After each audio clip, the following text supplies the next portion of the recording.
Hi, folks, and welcome to the Gamesline podcast. It's been 20 episodes since we rebranded, relaunched, etc., etc. Are you all? Thank you all for continuing to support us, follow us through all that stuff. It's me, John. I'm here. Talk about games. Solon, you're here as well. Yeah, I'm also going to talk about games. Mm-hmm. Good. I'm glad we're on the same page. I feel like, if we weren't, yeah. What would happen if we weren't? Wait, what if we weren't on the same page about talking about games? What would happen? I don't know. I mean, oh no, it's so open-ended. Yeah, we would have to find out. I think in that aspect, it's something that we can't just guess. We would have to see what happens. Oh, okay. I had some plan. I'd rather not find out, though. I had some plan tonight to kind of stretch your definition of games. So this episode might get me in trouble. Okay, great, fantastic. That's what I want to hear. I want to hear this danger. Let's see where the wind takes us, as it were. Mm-hmm. So, yeah, what would you like to talk about then? Because it's okay if we don't just talk about games. Is there anything going on that you'd like to just introduce to this show here? Any concepts that you'd like us to float by, so we know what's going on in the world of Solon? Well, there's actually something I've needed to talk to you about for a long time, John. I have this collection of terrible Wii games, right? I've just got tons and tons and tons of them. And something happened, and I don't know how or why, but a couple years ago, you sent me a very crappy Wii game as a gift. I did. And I don't even remember which one it is. I think I recall it was like a birthday thing. Yeah. Maybe it was on your Amazon wish list. I don't remember what it was, might have been on my Amazon wish list for that game. Yeah. But it was it called Ramses II is what it's called for the Wii? Oh, fuck. Okay, I remember what that game is now. That's one of those games where it was like, I think there's like 4 or 5 games on the Wii that are the exact same game, just reskinned. Yes, Ninja Bread Man. It's like, and yeah, this game, it's something the second. It's not Ramses. It's like a maybe Anubis the second. Anubis the second. Yeah. Then the only one that I'm missing is, I think it's rock and roll. There's a Elvis flavored one. But all of these games are exactly identical. They are just like theme swaps. The exact same terrible platforming physics, same awful health system. You just touch things and you die, and there's no checkpoints. There's like soft checkpoints. You go back to the beginning. It is the pinnacle of crappy Wii shovelware games. Okay, so there are 4. There are 4 of them. What's the 4th one? It is Ninja Bread Man. Yeah. Anubis 2. Rock and Roll Adventures. Yep. And Mythmakers Trixie in Toyland. Oh, Mythmakers Trixie's in Toyland's in that one. Of the Mythmakers series. Yes. See, I remember the Mythmaker ones are actually pretty good. Okay, wait, hold on. This is going to make me sound like I don't know what I'm talking about. They are mediocre, which is above the level of Anubis and Ninja Bread Man. Yeah. No, I understand. I understand where you're coming from. Sometimes real Kusage, you can kind of... Sometimes you got to take what you can get. I understand. That's a wise way of putting it. So my problem is, you got me this gift, and I was really appreciative. I have not played it yet. That's not the worst thing. You usually get a gift from someone, and it's like, I'll get around to it, and you just kind of never do, but it's always there. It doesn't mean you don't appreciate the gift. Of course. This last 2 weeks, my biggest project was I was moving a roommate out, moving a new roommate in, and it meant that I got to basically top to bottom scrub my entire house, clean the entire everything. Just everything has moved, everything has shifted place. Things that have not seen the light of day for like 8 years have been dusted, have been cleaned, everything. And yes, so what happened was I found in my box a second Anubis the second. And so now on my shelf is 2 Anubis 2s. Mm. And I feel like that's just correct. That is something that needs to happen. But what do I do with them now? I have finally hit the point where I'm collecting all these crappy Wii games. I have rows and rows of just the worst. They are like excitingly and creatively miserable. None are the same. I've got one that just is sticking out on my shelf, and I see it. It's called Deer Drive, and it's just a normal ass crappy hunting game on the Wii, which there was a million of because that was the style. A lot. The only thing that people could think of to use a remote on your TV screen for making a game with was Big Buck Hunter, like 1 million or whatever. And so there's Deer Drive. I've got Naked Brothers Band games. I've got all these things. But the first time ever that I accidentally got a duplicate, which I knew would happen eventually, because I knew that, like, I would go to the game store down the street and be like, hey, what you got today? And they'd be like, here's the worst we got. And I'd be like, that looks awful. I'll take it. And then I take it home. And then I realize, shit, I've already gotten and played this game. No, it's Anubis 2. It's not even a sequel. It's Anubis the second. There's no Anubis 1. I have 2 of them. 2 Anubis. So, John, what do I do? I need advice. I think this is good gamer advice, too. I need gamer advice. What do I do when I have duplicates of a game and I don't even know if I want one of them? I think you have to accept it. You have to ride with it and just understand that this is something that you're carrying. This is your burden. And, this is my burden. I'm burdened with Anubis the second. Should I double down? Should I, try to get more Anubises? That's one way to do it. If you want to do that, you could do that. I think it would also just be acceptable to just have the 2, because, again, it's funny that it's 2. Because, you have... It's Anubis 2. Yeah, maybe so you have 2 Anubis 2. Maybe the joke has peaked at 2 if I got more. Would it be funnier, though, if I had 3 Anubis 2? I mean, I think that's up to you. That makes it sound like I'm doing it on purpose now, right? I think that would kind of ruin the bit. Again, okay, so here's what I'm introducing to you here. I think if you keep it at 2, then that's the bit. Yep. If you buy 3, or if you buy another one to make it 3, then the bit changes from I have 2 of this to I will buy more of them, and then you will just continue to buy more. True. Right. Yes. Okay. So I think you have to limit yourself to 2, or accept the fact that you will just become the guy who owns a bunch of copies of Anubis 2, because then it's going to be like people are going to be getting you copies and sending them to you all the fucking time. You're going to have many copies. You're going to have to get a shelf just dedicated to Anubis 2. Ooh, this is all sounding, my cup overfloweth with Anubis 2. Yeah. That's no good. You have to be careful here, is what I'm saying. This is a slippery slope to infinite Anubis, and then I have all the Anubis, which means no one has any of the Anubis. Mm-hmm. Ooh, no, I don't like the sound of that. I'm looking... I think maybe maybe there could be a middle ground here, in that I think it would be funny if you started to buy other people copies of Anubis 2. Spread the wealth. Wait, but this game sucks! No, stop! This is a terrible game! This is bad! Nobody should play this! That's... What wealth is being spread? See, I appreciated when you got it to me as a gift, because you knew that I wanted it, that I was looking for it. And I knew that I need it, because I'm making a collection, a very specific one that should not be made. But... what... You think I should just hand it out to people I'm a weird American spirit of some holiday? The crappy Wii games giver? Yes. Okay. 100%. And what did you get in your Wiimote sleeve, little Timmy? Oh, I got Action Girls Racing! Wow, that's terrible. That's miserable. Yeah. That's just what you gotta do. Okay, new cryptid just unlocked.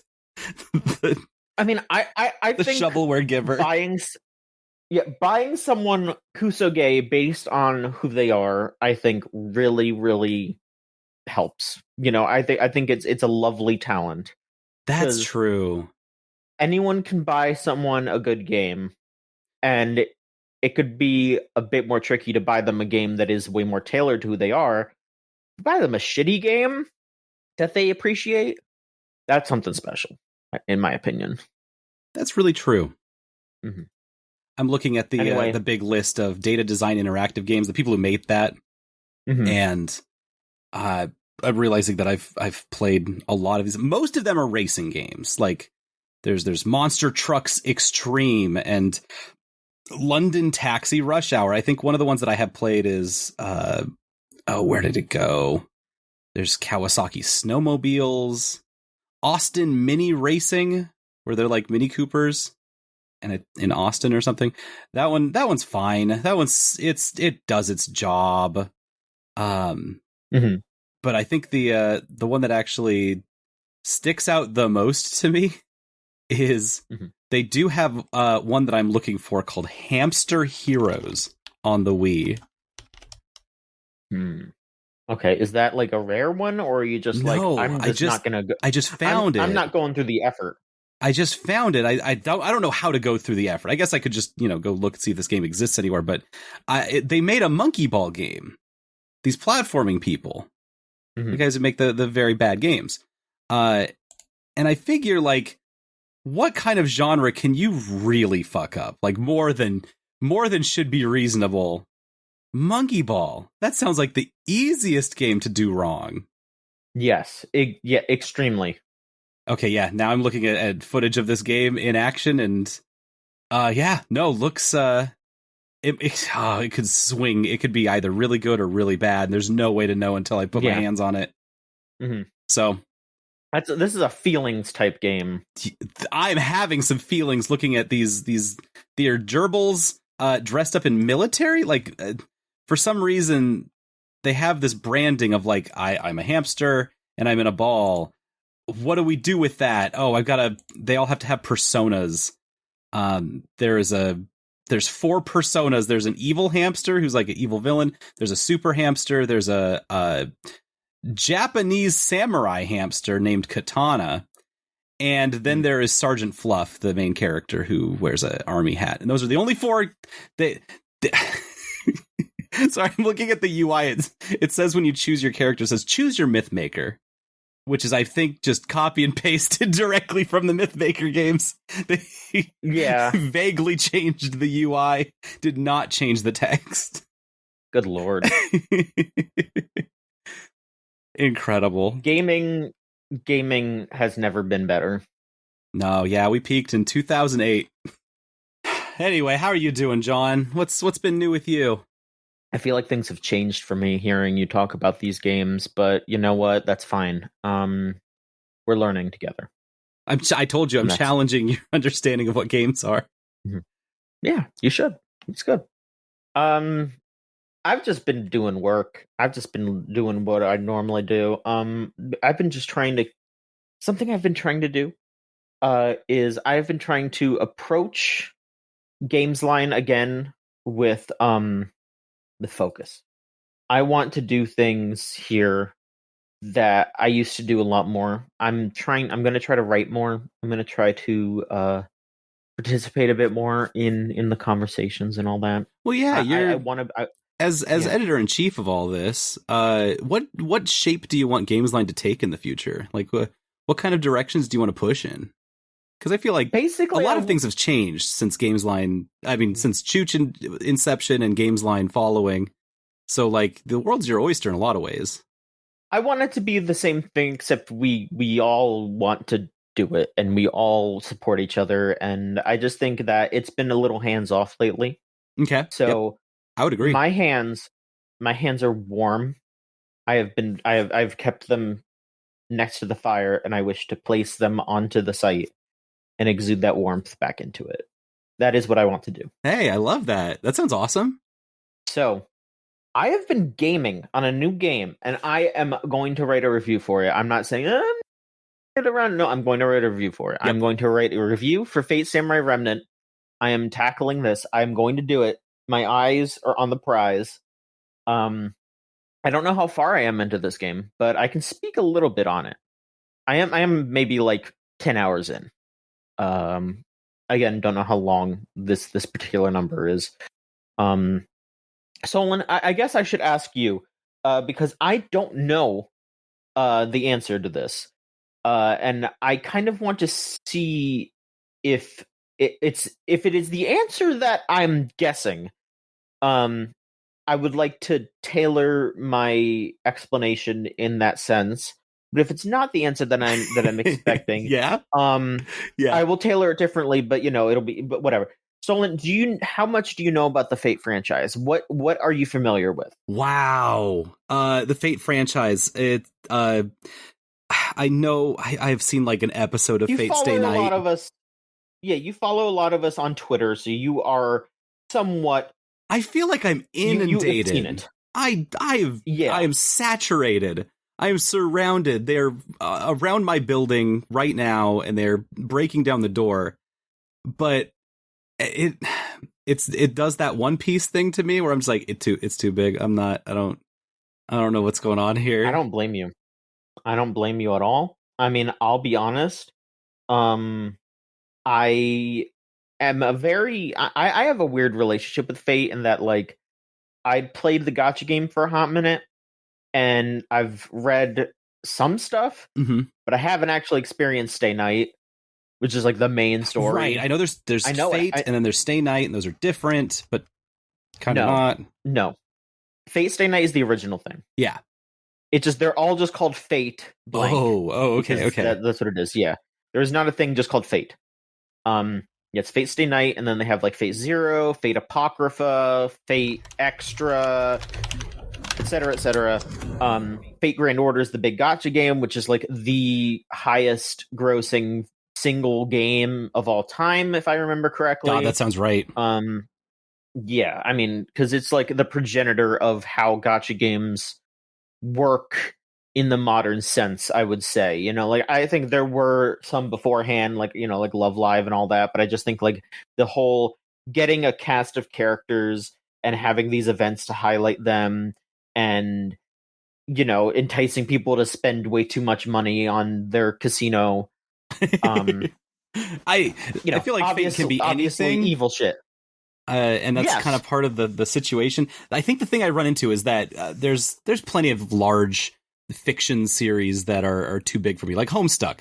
Homestuck is massive, but I at least know what Homestuck is about.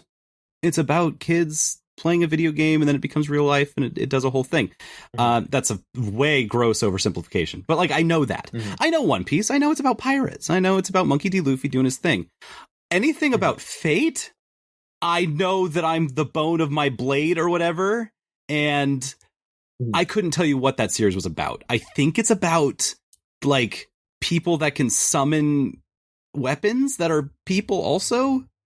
Okay, but that's like JoJo's. I know what JoJo's is about. Do you want me to like give you the basic rundown? If you think that would be helpful. Do you want to stay? Do you want me to just explain this particular game, or do you want me to like use this as a jumping off point so you can at the very least understand what the concept is, and then we can see how they're playing around with it in this new game? That is tempting. If you can give me the overview and wrap it into Fate Samurai Remnant, I would love to, because I think knowing very little about Fate, I think I know enough to know where Samurai Remnant is going to go with it, and I'm interested in that transition. Okay, so the general conceit of the Fate series is that it's Fate is one of those things where like they introduce these rules and then they just break them just to make it just look cool. So like originally it's during a certain amount, like there's a certain amount of time in between them, but there are these things called Holy Grail Wars, where a bunch of mages use their power to summon heroic spirits, which are basically just like, they are like reincarnations of different like heroes from history. So they can be fictional, they can be real people. And usually their power is based on like the historical like how history views them. Like, for example, the main servant, the main character's main servant, Saber, if you know her, Yep. she is King Arthur. So she's extremely powerful. She's extremely powerful because, like, if when you think of King Arthur, like, that is like a historical mythical figure who has a lot of power in that story. Yep. And I know Jeanne d'Arc is, and John Alter is a whole part of this too. And yeah, Jeanne d'Arc, yeah, she comes up. There's a Jeanne d'Arc in like every gacha game, but in Fate, they very specifically are like, yes, this is supposed to be the Jeanne d'Arc of history, and her role is very much like, she's more of a passive character because she, she can fight, but she's also about like rallying and powering up her allies because, yes. like real life Jeanne d'Arc was inspirational, that sort of thing. Yeah, Scott and I did play. We played Sekiro and did put Okita Soji into the game, the historical figure, but also the small girl. Yes. I don't want to go too far into the weeds there, talking about like saber faces and all that. I feel like that might I'm getting scared. You've I'm yep. Okay. Yeah, I'm like a deer in the woods. I'm pulling you back. I'm pulling you back. So Fate Samurai Remnant is set in like, I want to say like the 1650s, around then. But that's history. Where will you pull from? How are you going to get your characters if you can't pull from history? So there was history before that. What? So they're pulling from before that. But here's a fun bit here. Okay, I'm just going to say here, one of the servants in this is Miyamoto Musashi, who canonically had just died like a couple of years prior. So people would remember and be like, "You're definitely not Miyamoto Musashi. I knew that guy." So the thing is that the power is still like they're still basing her power off of the concept that people in Japan had of Miyamoto Musashi. Because he was still thought of as a powerful warlord. So there is still that like conceptual might. Oh, that's so funny. That people had. Yeah. But she's also, they also basically explain it as like that she's also pretty much like an alternate universe version of Miyamoto Musashi too, because she comes in and she's a woman in this, because they do that all the time. They gender swap. Sure. They have fun with it. And when she shows up, because the main character is actually Miyamoto Musashi's like adopted son, and so he's like, kind of dealing with, I was taught by this great samurai, so wait, and summoned I have his the talent. Dad? He did not. He did not. Someone else did. Well, I don't know if that makes okay. Yeah. And so there's this whole thing where like she just basically is showing up and being like, the you from the other world acted exactly the same. You're just like my kid, basically. And it's just like this, like it's weird, but it's like it's endearing, because it's just like, there's this whole thing where she's like, yeah, like I'm happy to see you, but also because I've been summoned into this war, we might have to fight against each other. Like I might have to try to kill you, and you might have to try to kill me. Like there's this whole thing going on. Wow. Okay. And so so the main character Iori, he summons a servant who is a saber, and we don't know who she is. They have not introduced that. I haven't even gotten far enough to know who she is, because another aspect of the Fate series is that if you know the other servant's true name, that gives you an advantage, because then like their strength is based on their history, but so is their weakness. So if you know, like, for example, if you knew that, that, like, say, for example, I'm trying to think of a specific instance. Like if I had some like schoolgirl running up to me and she was like, "I'm going to kill you. My name's Achilles." I'm going to go, is it? Okay. Yeah. I know, to aim for their ankle. All right. Exactly. Yeah. Like it's like that. So they try to hide their true name, but then sometimes they'll use it as like a bartering tool. And also every I love servant. That. Okay, this is thoroughly thought through. Every servant also has like basically a super move called the Noble Phantasm, which usually ties into who they are. So it's one of those things where it's like, they can pop their super move and they could do a bunch of damage and probably kill other guys. But if they get away and they know their Noble Phantasm, that means that they could probably piece together who you are. So you don't want to just use it willy-nilly. Yeah, there's all these layers. That's really cool. I love that. Yeah, that's so fun. It's a neat, like, it's a really cool like structure to put a story into, because then you just start to place the characters in and you pair them up with different servants to make them like have interesting dynamics, and like each servant class has different abilities. Like sabers are just like good with sword. Like I could just run you through the basic servant classes, because it's sabers, they're just good with swords. And archers. There's archers. Yep. Yeah. There's assassins, which are usually like ninjas or other like they can like conceal themselves and stuff like that. There are lancers, usually good with a lance. There are oh my god, is it riders? I feel like is another one. Riders, yeah, riders, which they don't necessarily have to just be good with like horses. They're just good with like transportation in general. So good. Great, fucking yeah. Like there are riders out there who are like who ride motorcycles. There are riders that are straight up. One of the riders in Fate Grand Order is Queen Maeve from Irish folklore, because she loves fucking, so she rides dudes. Wow. That is her power. Wow. Yeah. So she's a rider. Riders on the storm. Yeah.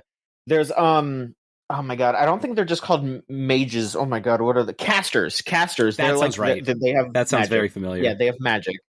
And then there's berserkers, which are they usually are they have like extreme power. They're like some of the most powerful ones, but they're also usually completely insane. Like they're berserkers. Yeah, sure. They're uncontrollable.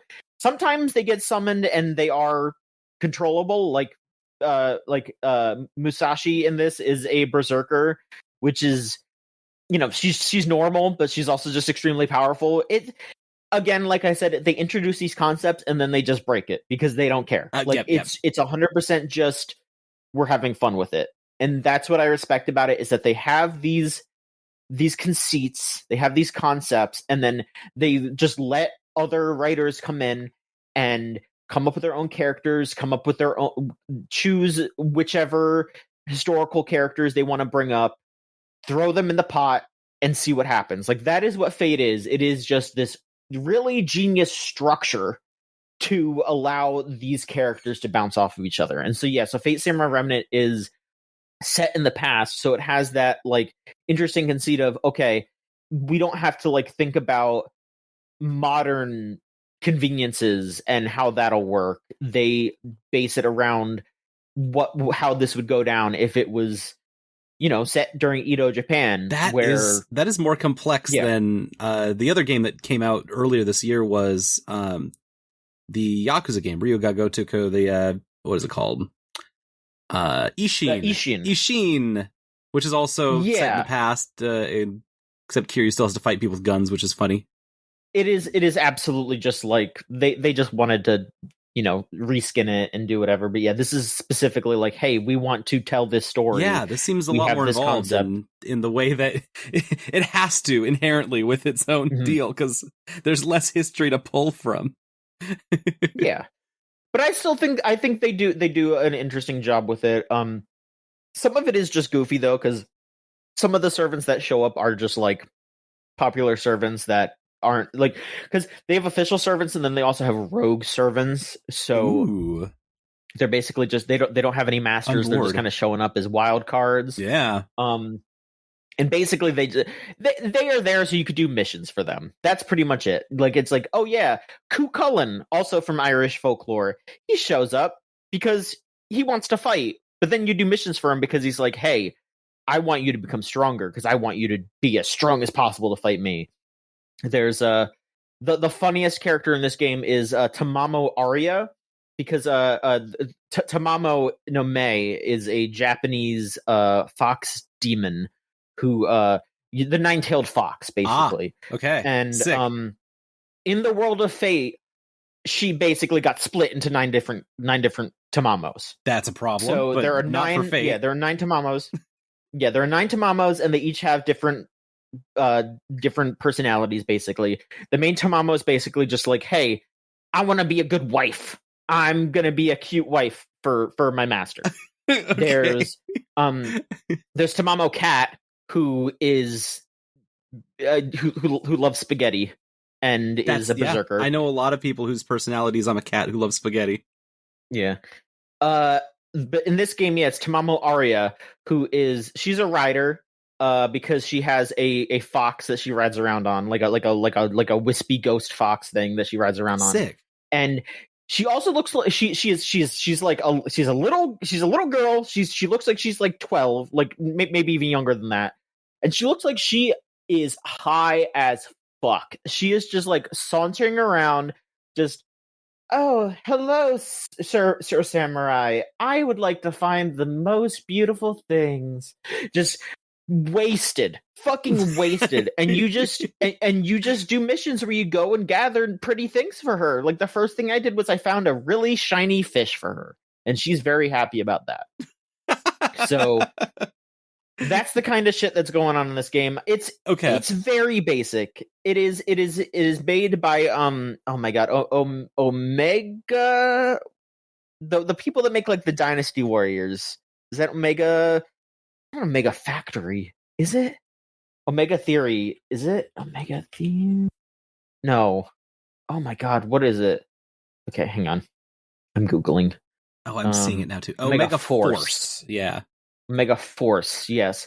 They make Dynasty Warriors. They make all of those games. Okay, so this is an action game? I wasn't sure if this was an action game or a light novel, or I didn't know what we were going with. No. But... It's an action game. Cool. So it is the combat's mashy. I would say it's a little. They have a bit more to it than your average Dynasty Warriors. But I also don't know as much about Dynasty Warriors as usual, so I don't know how advanced things have gotten. But again, it is pretty mashy. It was pretty funny when I started the game, and like in the first cutscene, they show like 3 dudes coming at you. And I'm like, okay, yeah, I'm gonna have to fight 3 dudes, and then all of a sudden it like pulls back, and then there's like 30 dudes, because okay. Dynasty Warriors. Yep. And obviously you just cleave through them immediately, and they usually just have like 1 or 2 guys who are like the strong ones who take more damage. But most of them just fall immediately. You just take them out. Yeah. The combat is fine. It's nothing to write home about. It's the story, it's the characters that carry it. And I think it's fantastic. Like, I think that the characters are really well done. This was written by some of the folks who have done stuff for Fate Grand Order. And, say what you will about that game, and I will agree with you for the most part about, like how gacha games are evil and they and all that stuff. But, like, Fate Grand Order does have really great character writing, really fantastic characters, really awesome plot points for the most part. Like, that is why I'm so glad about this game, is that it is Fate Grand Order ass rating, but with way less guilt. it is the far less evil of Fate. It's just easy to get into, it sounds like, and fun. Like, light. Like, so far, I would honestly recommend this as an entry point to Fate. Like, if you are curious about it. If you are curious about Fate, I think this would be a good way to get into it. Like, they go over how everything works. Like, there's more nuance than I went through that they go over in the game.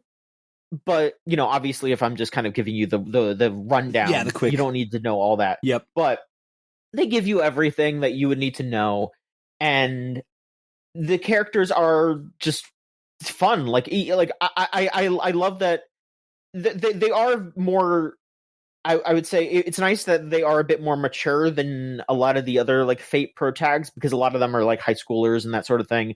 Iori, I don't know how old Iori is supposed to be, but like he is very much like a trained, hardened warrior, but there's still like cute moments of him bouncing off of other characters. Like he's got a little sister who's basically who thinks that Saber is his like secret girlfriend, and so she's trying to be like, oh well, I'm just glad that you're getting out there, and you know, like like it's okay, you don't have to worry about me, like go see your girlfriend. And he's just like, no, we're like, he's trying so hard to like not be like, I'm fighting a magic war, like I'm not fooling around. Like just it's cute. And Saber's also very funny. She's a delightful character, definitely one of my favorites of the year. Good. It's just fantastic. Again, I would recommend it to people who are interested. Like, I don't think this is something that's gonna like, you know, it's not gonna like move the needle on games at large. It's not ground shaking or something, but like it's fun. You're having a great time with a good video game. Yeah, it's one of those things where it's like, if you are interested, I would recommend it to you, but this isn't something that I would be like, oh man, everyone should try out Fate Samurai Remnant. Like, nah, like if you dig VN shit, if you dig anime bullshit, like it's a good time. Yeah. So yeah, I enjoy it. No, sometimes that's what you need though, is just a game that's like easy to pick up and you can chew through it really nicely and have a good time. Yeah, there you go. That's my opinion so far. That means I'm going to be very excited to hear your review of it when it as you put it together. Yeah. Ha Solon, is there anything that you would like to speak on this night? Yes, I have something of grave importance to speak on this evening. Actually, I've also been gaming. I've been gaming too. Let's hear it. So there's a new game that came out about 2 weeks ago called El Paso Elsewhere, which is the new, the people that did An Airport for Aliens, Currently Run by Dogs, and Space Warlord Oregon. That game with these are long names. Yes. They made a normal video game. Yeah, and not only they make a normal video game, but they made a video game where they tried really hard to make it good and normal. El Paso Elsewhere is a Max Payne inspired third-person shooter where you dive through the levels of hell to get to your ex-girlfriend Dracula. And it's good. It's very fun. Full disclosure, my roommate is a level designer for it, so like I have vested interest in the game selling well, because I like it when my roommate lives with me. And God, does she need... There's no direct line, like she's a contractor for the project. It's not like sales of this game really move the needle, but hey, if they make it El Paso 2, which would be fucking rad, actually, sure, that would be good for my roommate situation. Full disclosure. Outside of that, I can say whatever I want about this game. I like it though. I really do. There is a really cool flow to it where there's a cool flow to it where you are just doing level after level of doing whatever tasks you have to do inside of any given level, which is sometimes looking for keys or fighting through a bunch of zombies or navigating to the end elevator to go down to the next floor. And the flow of it is really clean. And I only put it down because the game is actually really long and chunky.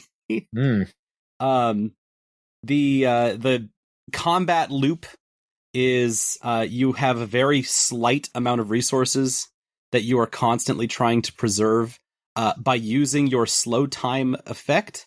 The more you slow down time, the more damage you do. Your bullets are just stronger when they move slower, in kind of a beautiful Joe kind of way. And so, like, the best way to save ammo is to just keep toggling slow-mo on and off while which is great because getting headshots is so much easier when everything's in slow motion. So it is. You do your dive, you aim for the heads, and then suddenly you have tons of ammo. You go into the next level with tons of ammo, and then you keep that snowball rolling. So it becomes, as much as it's like a fast-paced action game, it's actually more of like a resource management game, which scratches the itches in my brain real good. Mm-hmm, mm-hmm. And so, like, whenever I end a level and I have all of my wooden stakes and I have all of my ammo and I have full health and full everything, I'm like, yes, I played this right. I did this level. I aced it. Nothing got past me. And so, like, that part of things, it's all pretty great. They also sprinkle in just tons and tons of little skits, just like you'd get in any of the other strange scaffold games. You get like you walk over and there's like a voice recorder on the ground, and suddenly it starts telling you this wild off story, almost in the same ways like Control, where there are like recurring sketches throughout these levels as you're going through hell. And so while you're doing all these little combat encounters, they don't go for very long, and so you end up having this nice, like, all right, combat encounter happens, and then you get to explore a while. And then a combat encounter happens, and you get to explore for a little while. And every time you explore, there's always this chance that you could find one of the secret areas that just has, like, one of them just has, like, a Tom Lehrer skit, who's that's the Elements guy from, like, the 60s. He has all of his stuff, like, a couple months ago, went on to public, what's that called? Forget, public domain. So all of this comedian's work, so they just like put a couple Tom Lehrer sketches just straight up into El Paso Elsewhere. Which was bizarre. But then they would set up the scene so that this sketch would make sense. They, like, you go to the church and they're doing the Catholic catechism sketch. And so it's really cool. I really liked like all of the little things they sprinkled around in it. And I don't know. It was a fun time. It's been interesting seeing people react to that game. What have you been seeing on your end from it? I mean, I've just been seeing like people who like Max Payne flipping out and being like, "Damn, this is a really good pastiche of this. Really, it's fun. It's well written and it plays really well." That is what I've been seeing. I've never played Max Payne, so I was just like, "Oh yeah, slow-mo game, cool." This is all brand new to me. Hey, Remedy's doing a remake of the first two, so maybe that seems like a good time to play that when they put that out. Okay, cool. Yeah, I'm interested because I remember liking Max Payne when I was way younger, but I also probably didn't really absorb it because, again, I was probably too young to be playing that game. I just liked, again, the slow-mo combat. Yeah. so I'm definitely interested. But yeah, it's cool that your roommate got to work on that. Yeah. And I think it's super neat. Yeah, it seems like a super, super cool game of this era for sure. Yeah, no, it's been cool being like from everything that I've heard on like insider stuff that I can talk about is like the goal of this was to try to get people to say like this is a game of the year inside of a year that is packed full of stuff. That was not like a design intention or anything, but like seeing my roommate being like, yeah, I'm a level designer on this game, and the people who are running this production are really hoping it becomes someone's game of the year is like really sick. It's just a cool thing to see people with large goals in mind. I mean, big dreams and big hopes. I respect so much them saying that they're not looking to have this be the game of the year, just that this is someone's game of the year, because I think that is the exact correct way to go at it. We are not trying to be this all-encompassing experience. This is something that might not be for everyone, but for the people that it's for, it is their shit. And that is how video games should be. That is what I want from video games. So that tells me everything I need to know about that game. I mean, basically, the biggest like drawbacks to the game are that it's it's long, it gets repetitive, there's too much game inside of this game, which is like an insane thing to say because every level's been wildly different from the last, and it all is in service. After every single level, you get more of this story that is told. Oh, it's such a cool way they do this. It's framed a lot like you remember Killer 7? Yeah. Where they would like at between levels there would be like these like different, like they would tell you the story, but they would just kind of be like frozen on a frame for a little bit as they tell the story, and then they just shoot that angle from another angle in the room and then keep telling their story. It's bits like that tell like how you got into being into a relationship as you're a vampire hunter and you're in a relationship with the god, the lord of all vampires, Dracula herself. It goes through like the when the times were good, and then how the times became a lot darker. It is a story about manipulation. It gets really heavy at a lot of times, and it's like, yeah, of course there's a lot of levels. Of course there's a lot of things to do in this game. It's a fast-paced action game that people who are going to be into it are going to be really into it because there's a lot of meat on that bone. And so, yeah, it's really funny because it's exactly like you say, where it's like, this might not be a game for everybody, but if you see it and you like what you see, there's going to be a lot of things in there that actually surprise you, which is kind of always what Strange Scaffold's deal is, right? That's the whole thing, is they want to find cool ways to tell you stories. And so, yeah, I really liked it. And I'm glad that people are kind of seeing that, like, it's normal, and they're approaching it as like a normal. It's not like people are trying to figure out like, what's the angle, what's the secret here, what's the gimmick here. It's like, no, there's not a secret to this game. It's just fun. It's good, and it's exactly what you expect. I think it makes for a statement piece too for Strange Scaffold, as just as a group who have started out making much smaller games. The challenge of like making a larger game and being very declarative about making a larger game and what resources it takes to make that, by contracting lots of people, getting a lot more hands involved in a project while still making sure to not like the person who runs Strange Scaffold, Xavier Nelson, has a very large presence online, especially on Twitter and TikTok. Because he puts himself out there very heavily about this.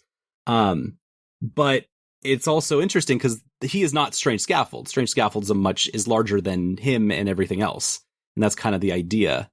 And so this was one of the first times where he's making a game with so many hands on that it's like, oh, I need to figure out how to, I'm simplifying it by saying credit these people. They're obviously everyone's credited and all of that. And they're credited appropriately, but really be like, I did not make this. A lot of us made this, like trying to as loudly as possible. Say like all of this is a large effort from many people. And seeing him going through that has been interesting to me. Yeah. On the side, on top of putting out a big video game that isn't like. A Space Warlord at Oregon Trading Simulator is a fun game. It's very cool and has a cool style to it. I wouldn't say it's a big video game. Right. Well, I am glad that you have that going. Yeah. Oh, big tip. Yeah, do you want to talk about any other game things, or I do. Do you want to do? Yeah, please. Big tip though. I did rebind my controls on El Paso Elsewhere because like your secondary buttons, your primary button is fire. You shoot the gun. Your secondary button is to dive in slow motion and do the damn thing, which rules. It rocks. It's so unhelpful to be diving constantly. And so I rebound it to just activate slow-mo. And so my main damage loop is now I hit the slow-mo button, I shoot the guy, and then I unhit the slow-mo button so it doesn't take more juice. And it becomes this like very methodical dance that might actually make the gameplay a little less interesting since I'm not engaging with the movement in the way that they want me to. But like, oh my god, I think it feels awesome. I think it's so cool and fun. Mm-hmm. Just slow-mo, headshot, unslow-mo. Great. Job done. Job accomplished. That was my only pro tip. The El Paso Elseworld pro tips. Mm-hmm. But yeah, other than that, hey, you want to know what else I've been playing? What else have you been playing? So I found out a week ago that the New York Times had a like deal where it was like $2 a week to play all their games. And so I've been doing the New York Times crossword puzzle for the first time in my life. And I could come back to report that puzzle people are insane. These are I could tell you that these are the most hardcore gamers. The old ladies, the elderly gentlemen doing these puzzles every single day. They do one every day. Every day. And then it's Sunday when we're recording this. I got to see my first Sunday crossword. I didn't know it was going to be twice as big. And it's already taken me like an hour to do these like small puzzles. I thought they were big. I thought they were like, they're baby puzzles in comparison, technically. I am so... Now you understand. I am 5 across pilled. I am dining heavily on my 3 downs and my... there's so many 3-letter words. There's so many. I went to go like, just see what was going on, like do Wordle, and they have Sudoku on there, and it was all these like, oh yeah, these are cute. I can pretty much get these anywhere. But it finally gave me an opportunity to like interface with the New York Times crossword puzzle, and it is a den of egos. It is a culture in and of itself. It's crazy. How so? Please tell me more. I need to know. So, you know how video games are made by a lot of people? And of course, when you play like a level of a video game, you don't necessarily get to know who made that level. Sometimes people didn't make that level. Sometimes an algorithm did that people made. Like Pac-Man nobody made each individual scene of that. But like people make these individual puzzles, and so they're all credited, which means that there is like a fame that goes with it.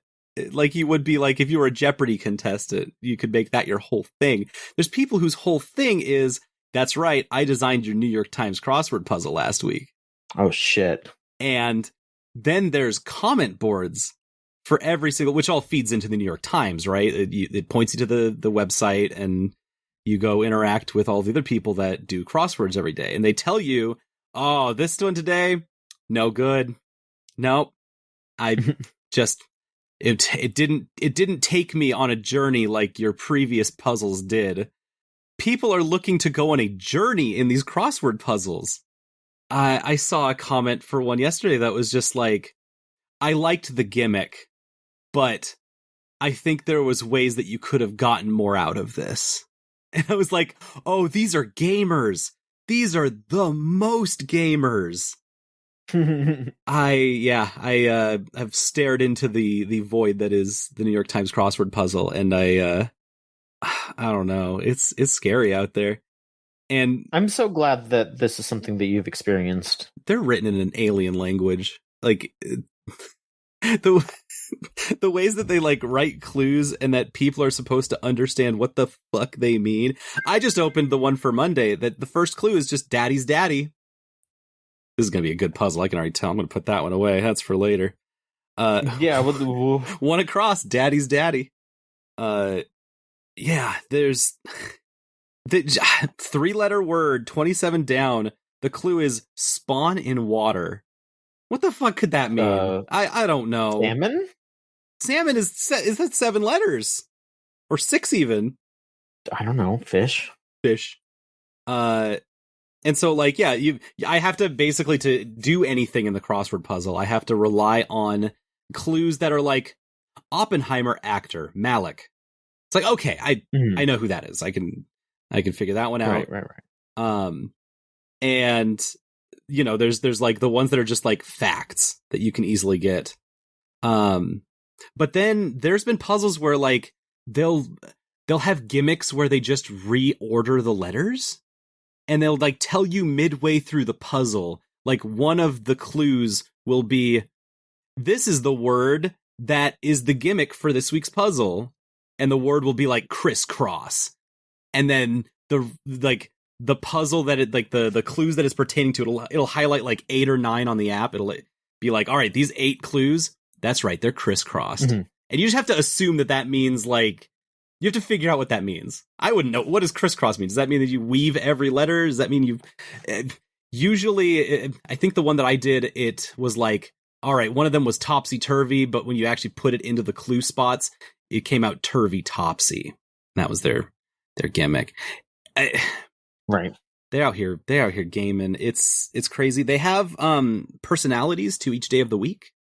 So like, how so? So the Monday puzzle is the easy one. Okay.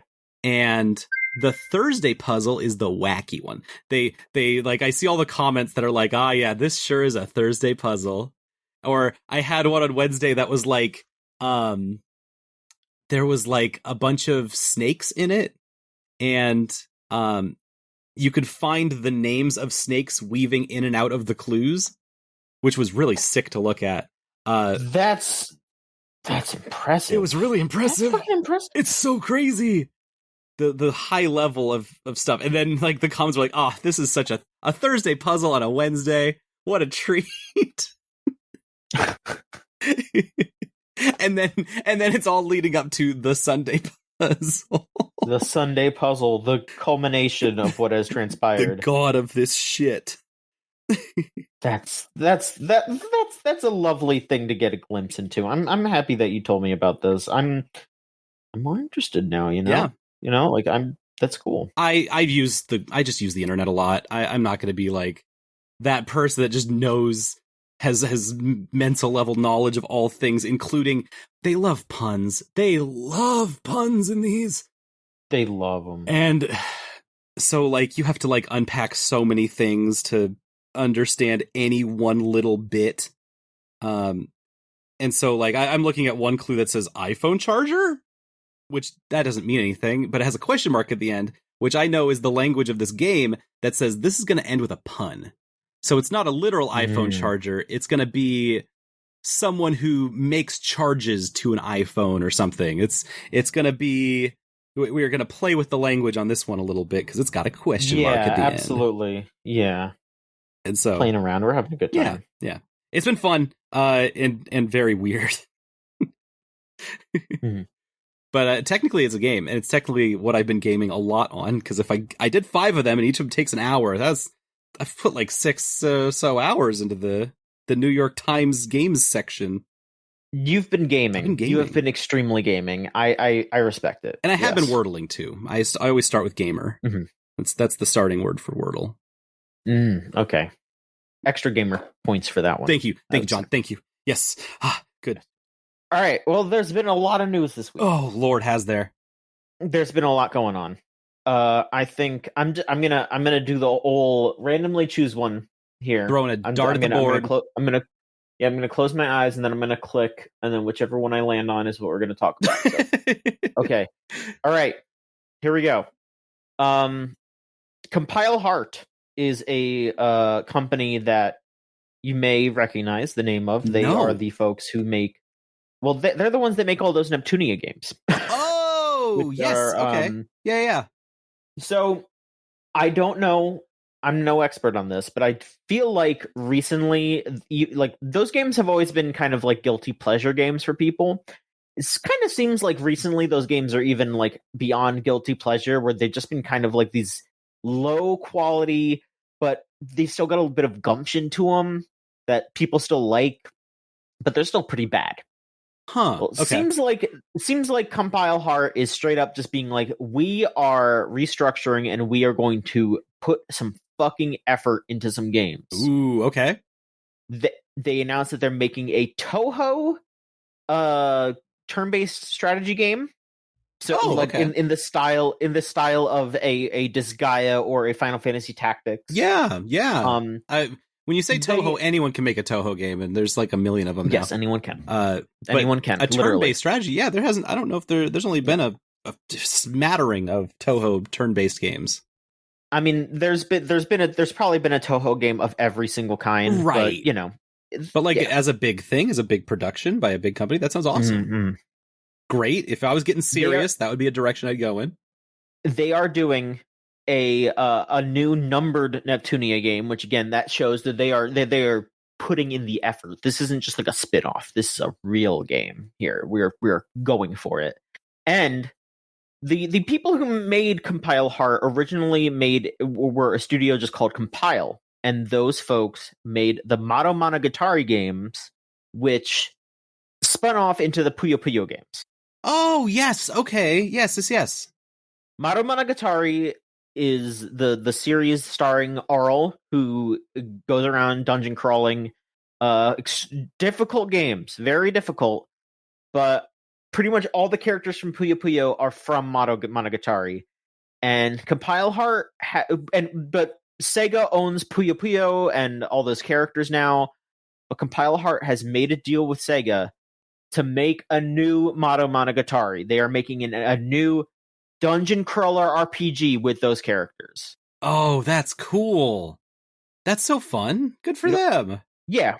We don't really have too much more information, but there's concept art of like the Puyos and Carbuncle and the fish dude. Like, they are making a new fucking Mato Monogatari. This is the first one since like I don't know. Like, it's been a very long time. I'm gonna Google it, Mato. Wow, that's so wild. Yeah, there hasn't been one since like the Sega Saturn. Yeah, there hasn't been one since there hasn't been one since '98. So it's been 21st a very century long time. Monogatari. Mm-hmm. Cool. That's amazing. Like, there have been remakes and the like, but even then, the remakes are like, oh yeah, the last remake was in '96 actually. So yeah, it's just like or '97. Like, it's been a very long time since they have done this. And yeah, they're gonna have the characters. It's gonna be a return to form. It seems good. People can actually know where those characters come from. Them, because I didn't. Not a lot of people did. I don't blame them. You know, like you see those characters and they're like, oh yeah, they're from this puzzle game. They made up all these fun characters. It's like, no, they're from a fucking. That's the thing, is they don't look like they were made for a puzzle game. They look like they come from somewhere. Like, Arl did not get manifest. Arl is too complex with Carbuncle as a design to have just been manifested to put a like-colored goo together. No, that's great. Man, they should have put Arl in Smash Brothers. I'm still a little peeved about that. They should have put her in Smash. She deserves it. She deserves it. Could have been fighting Minecraft Steve with Puyo. She could have been fighting Minecraft Steve. She could have been casting spells. All right, next thing. Random. Okay. So something that I'm a little surprised didn't get announced previously, but it's official now, folks. Early April 2024, the Wii U and 3DS online services will shut down. Ah, crap. Crap.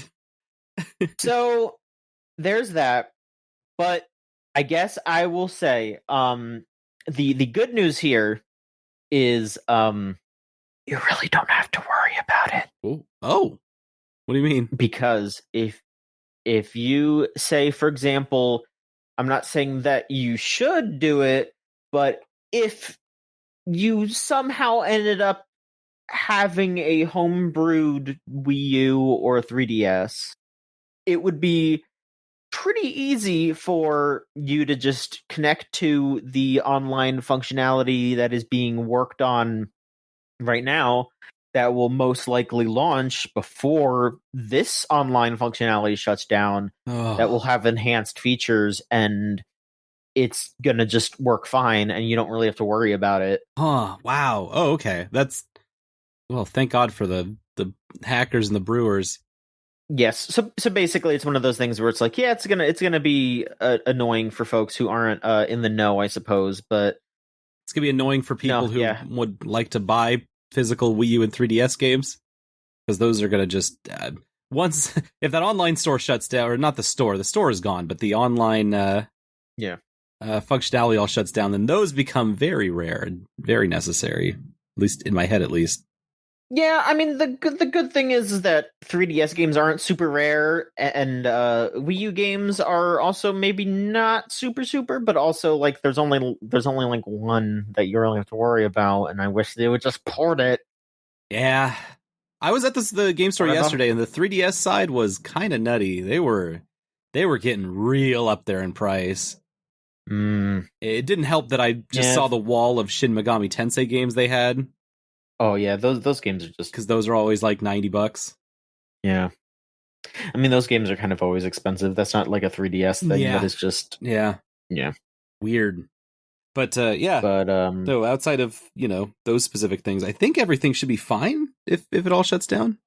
Yeah, I mean, again, I'm not telling you to hack your consoles, but hack your consoles. I know the Wii U subreddit has pivoted on that too, and they are also now just like fully embracing, like, hey, if you need stuff, hit us up. Yeah, we'll give you the updates and the details on how that's all going. They're gonna keep it alive. If anyone's gonna do it, it'll be them. Those sick fucks. But anyway, yes, I would like for Xenoblade Chronicles X to get ported to the Nintendo Switch and or the Nintendo Switch 2, whatever the fuck it's called. I would like for that game to be playable on something not the Wii U. Thank you. Great speech, John. Great. You got him. Yes. What was this about a Switch 2? There's all those rumors. I don't know. There's nothing substantial enough to really talk about. There's people being like, "Oh, it's coming out. We know it's out like next March or whatever." Like, nah, it's too early for that shit. Okay. We're not. Yeah, it's not time for that yet. Like it's gonna happen. I know you're on the rumor mill. You know how those work, and so I trust you that if you're saying the rumor mill is not fully cooked yet, it's gonna come out next year. Like that's like we just don't know much more other than that it exists, and it's probably about as powerful as like a PS4. That's what it seems like. We'll see more in the future. All right, next thing. I guess to kind of keep on the current Nintendo chatter here.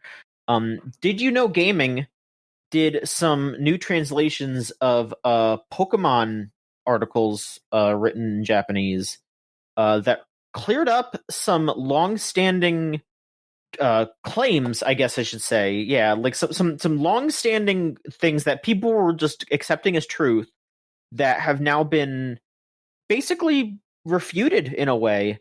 The two big things that have been refuted are that the claim that Game Freak was planning on having Gold and Silver be the final Pokemon games, which they have said that is not the case. It is actually from an interview with Ishihara, who is I think like the CEO of Pokemon Company now. He was pretty much just saying in an interview, like, yeah, I'm probably going to move on after Gold and Silver. I don't want to be a part of this forever.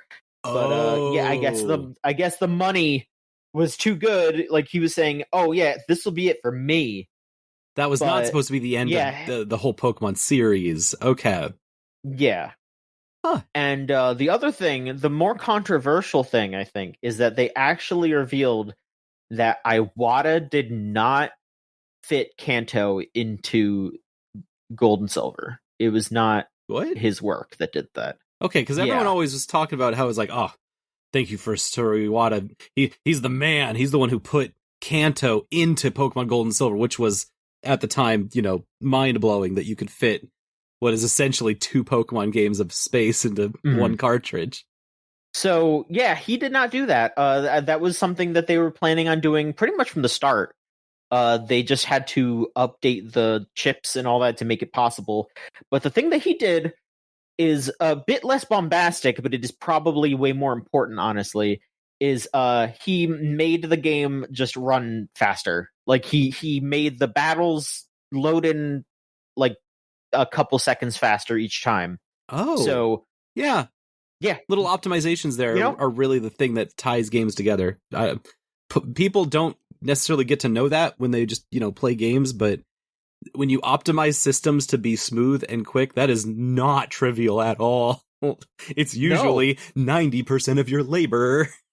Exactly. It is one of those things where it's like, yeah, this isn't something that we're all, oh wow, it's not a fancy thing that you can slap on the back of the box, or like, oh, this storied legacy of this man. Like, no, but that does confirm more accurately that he was in the trenches, that he was exactly. there. Like it contributes to a legend to be like, he fit this whole second half of the game in here. He did that on his own. But it's incredible that he made that game run as well as it does, because like if you think about how red and blue and yellow run, it takes a couple seconds to load into those battles. Oh, yeah. Like it's not immediate. Mm-hmm. Gold and silver though, it is snappy. You are just in it. So no, Iwata was an extremely talented programmer. It just, what he did wasn't like this legendary aspect. It's a bit more mundane, but it's still super important and extremely talent driven work that he did. That gives me a much more honest perspective on things. That's cool. That's awesome. Now I did know gaming. Yeah. Thanks. Did you know gaming? It's kind of crazy that they've like kind of pivoted from being this like super basic, like, hey, we're just gonna run a bunch of basic trivia by you, to being like, yeah, no, we are introducing these new concepts to people. We are clearing up facts. We are doing groundbreaking journalism. Yeah. It's cool. It's legit really cool. Yeah, that's awesome. Yeah. Maybe we could go that direction. Let's see. Gamesline. Did you know Gamesline? That would be fun. I mean, that would be cool. This is a little bit of news here, but it is very funny. Y'all remember the Gollum game, everybody? You remember Lord of the Rings Gollum? The worst game of the year? We haven't even escaped the year that it came out. We haven't. It feels like we haven't escaped it. It feels like that was forever ago. It was. I remember Gollum game hype like 7 years ago, it feels like, which is not true, but like, it was such an idea for such a long time. And then the moment it came out, I wanted to go back to the idea. Mm-hmm. I understand how you feel. I bet that the people who made that game want to go back to a time before they knew that apparently the big apology post that got posted after everyone was dunking on it and saying how horrible it was just a hastily requested ChatGPT apology that they did not even edit. Which is why it on that screenshot, if you look at it, it says like the Lord of the Ring Gollum, or like the Lord of Ring Gollum. It wasn't just like a CEO or some owner being like bad at this. It was just them making the apology in AI. Yeah, they asked AI to do it. They copied and pasted it. They didn't even give it a once over. It seems like they just spat it out. That is how much they cared about the Gollum game. And again, not really like news because that's like a fucking course, like it's not a surprise, but it is funny. Yes, it's very funny. This is made by Daedalic, right? That's the German company.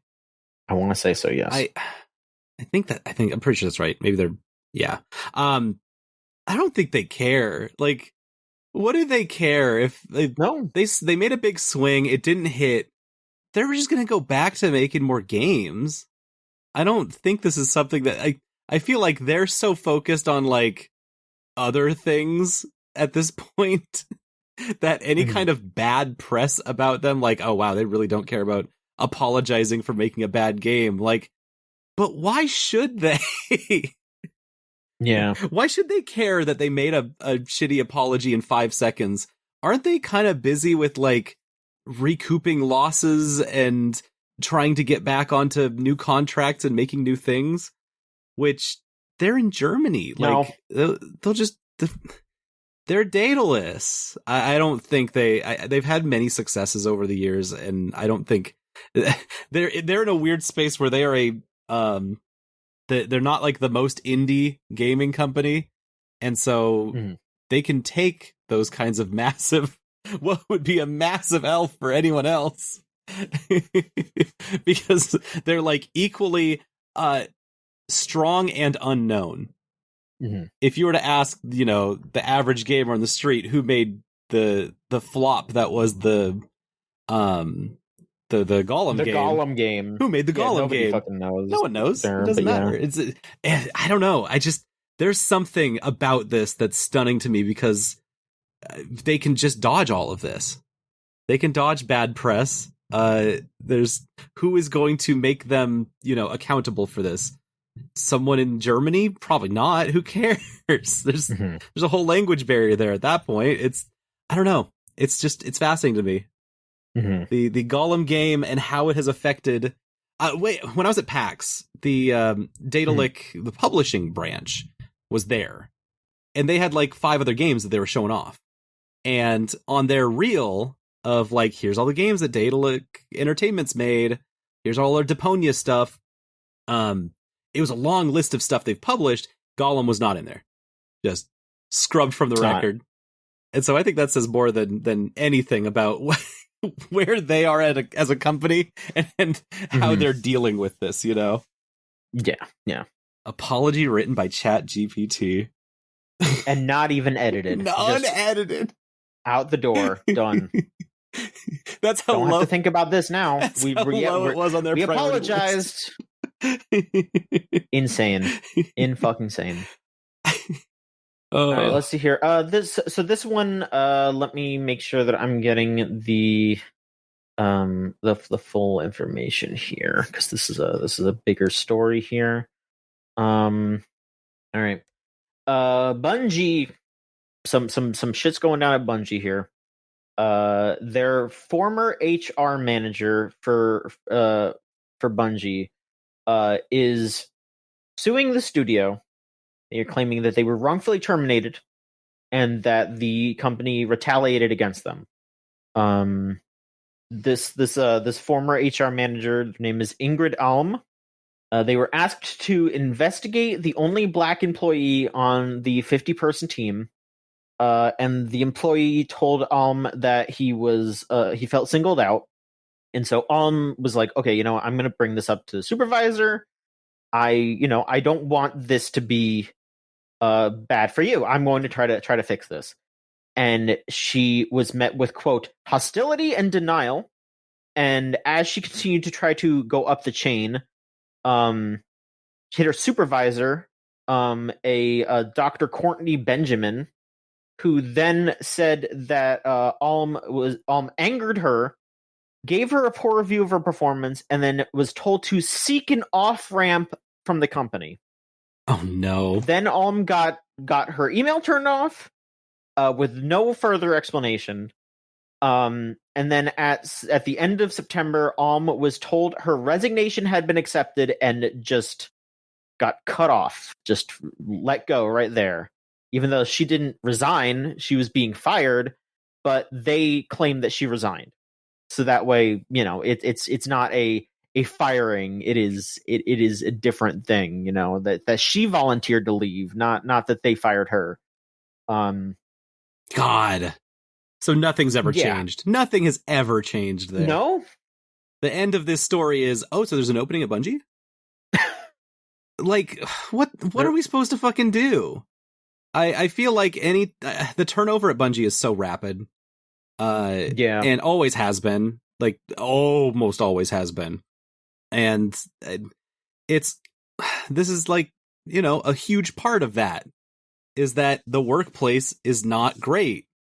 There is a social hierarchy. There is a boys club within Bungie. Mm-hmm. Always has been. There's a privileged class it's in that space. I mean, it seems like, there's a boys club going on, but like this seems to just be like this very specific, like racist aspect to it, because there's some other bits here where there's a report from Rebecca Valentine at IGN talking about how there's a black resource group at Bungie called Black at Bungie, and there are just employees making derogatory comments about that group at town halls without leadership pushback. Like, what's going on? it's this weird thing where it seems like they have these resources, but then there's a bunch of people undermining these resources and nobody's like fighting back against it. God, that sounds like a middle school. Like, this is what I have to deal with every year at the middle school is like kids figuring out like, oh, why is there a black student union? Well, there's a lot of great reasons for a black student union. Having unions of students around different identities is super important. And then a certain group of other kids being like, well, why isn't there a union for me? And it's like, that's what I expect in middle school. Like, these are questions that I can answer to middle schoolers. I was about to say, like, yeah, I feel like the difference is that these are all adults doing this. Exactly. Here. Like, these are grown ass people. They're grown ass men. I should just say, I mean, I guess women too, yeah, because this doctor here is a it's assumedly a woman here. It's just a huge pain in the ass because there's all these times when I meet folks from Bungie that are like, yeah, we've made it a lot better around here. And I constantly look at their product at the end of the day, Destiny, their one game that they have to leverage their entire existence on. And I'm like, have you?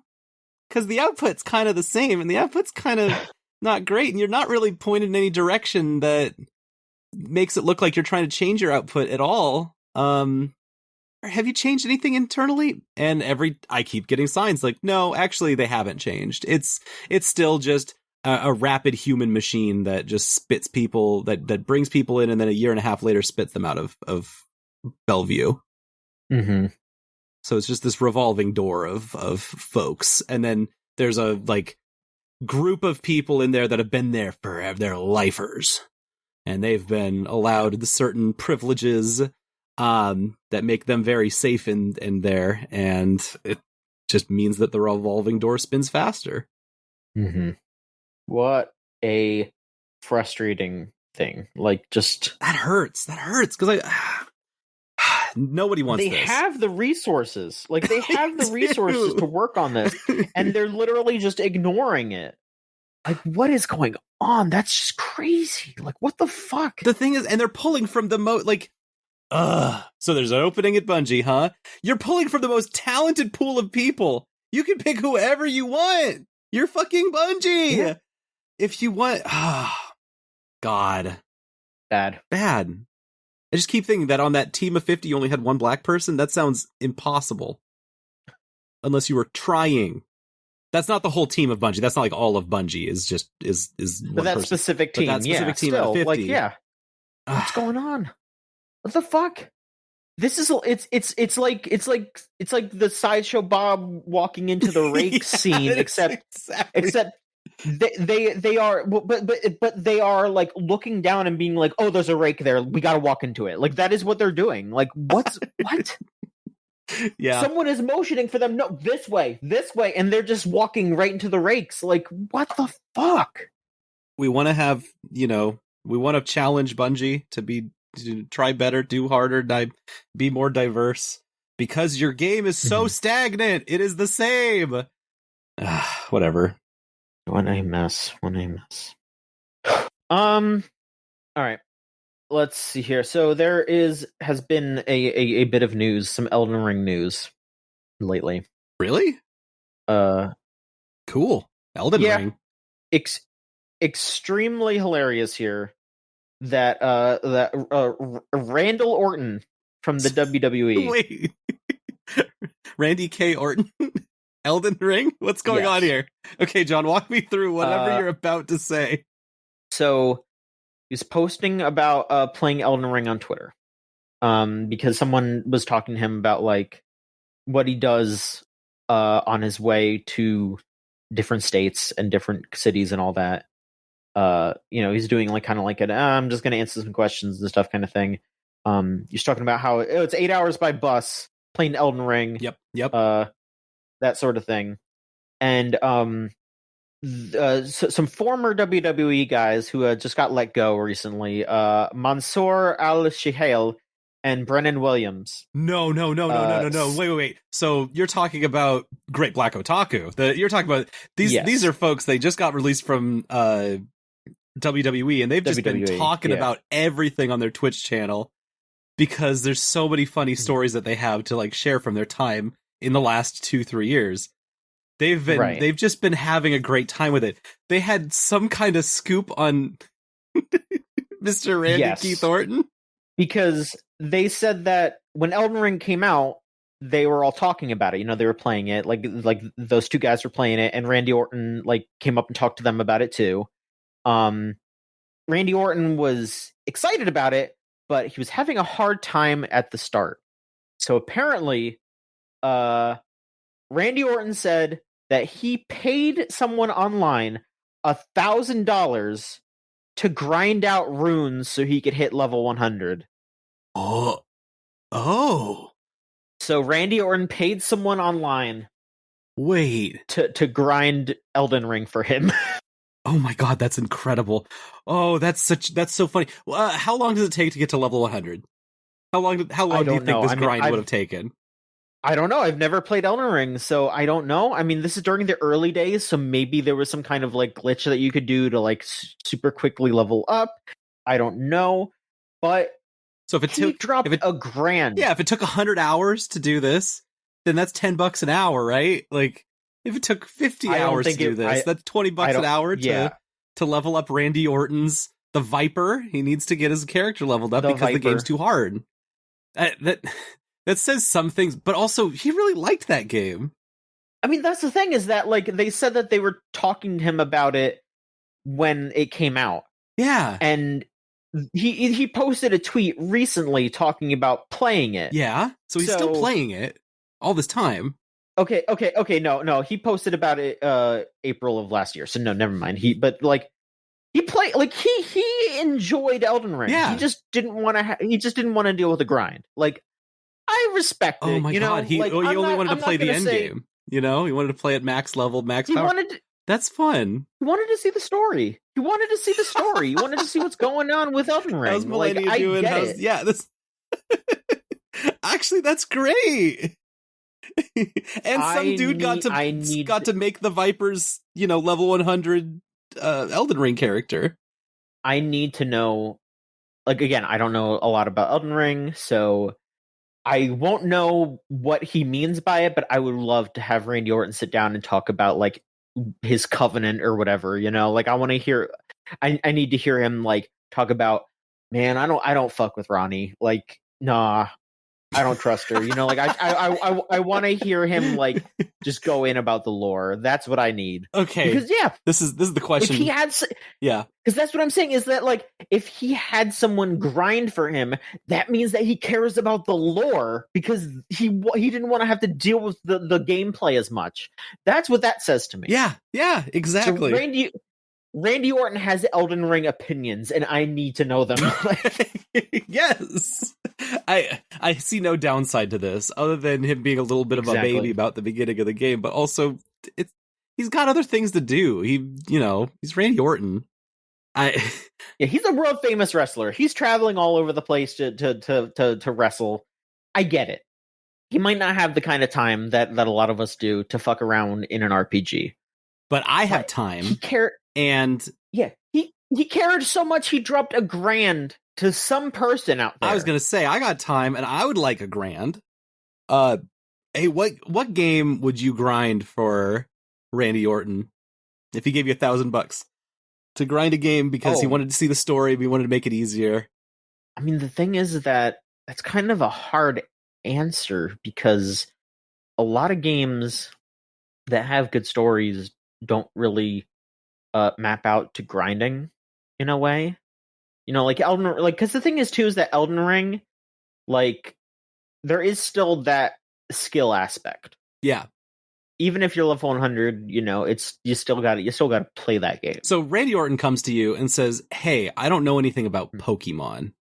Can you give me like a level 50 starter Pokemon in each Pokemon game, so that I can just kind of run through it?" I mean, I could set him up. I could. I mean, I would want to run like I would want a team build. Here's a fat stack. I mean, here's the fucking thing. Set me up to learn this game. I mean, here's what I'm gonna say though. Yeah. If Randy Orton's paying me that kind of money, I would be like, listen, man, I'm not gonna get you a team to just beat the game because you can just do that without trying. Randy Orton, do you want to play competitive Pokemon? That is what I want him to pay for. Like, I will EV and IV train him shit. That is what I would do if he's paying me. I'd be like, man, I'm putting in the effort here. I'm gonna get you a legit Ursaluna. I'm gonna soft reset for the 0 speed IVs. Wow. Yeah, you want to show him that's what I'm doing. Stuff. If he's gonna fucking pay for it, I'm gonna put in the work. So that's what I'm saying. Wow. You know, I was imagining like, what would $1,000 worth of labor be to set up someone's Pokemon game? I would figure like, all right, go to your box, and in each box is a team for the next gym leader, and then that would teach you the type matchups. And no, you want to go straight to end game. You want to go past end game and like give him the good shit. Hey, these Pokemon will just one-shot anything in the PvE parts of this game, and then you're going to take this online after that. Yeah, because it's just like, you don't need that kind of effort if you're just doing the PvE. No. Like, if Randy Orton came up to me and was like, hey, set me up for like Pokemon Radical Red or something, that would be a different thing, because they balance that to be super crazy. And then also, I would have to probably train a lot of Pokemon, because that whole game is like, hey, each individual trainer is a fucked up experience that you have to like basically make a whole team for. And incredible. Honestly, I don't really respect that, because that's just too far on the opposite end. That's trying too hard, IMO. But Randy Orton wants to try hard. That's the thing. If the game gets too hard, that's one thing, but he does want to try hard at playing the game. I don't know. I mean, I feel like at that point that is like pretty much a full-time job. Yep. Like, I'd be like, Mr. Orton, you are just I am like your fucking vassal now in Pokemon. I am just like, I'm your fucking, like, what do they call like the knight trainees? Yeah. Okay, let's think about this. I'd basically be a squire at that point. I like this idea. Let's think about this the other direction.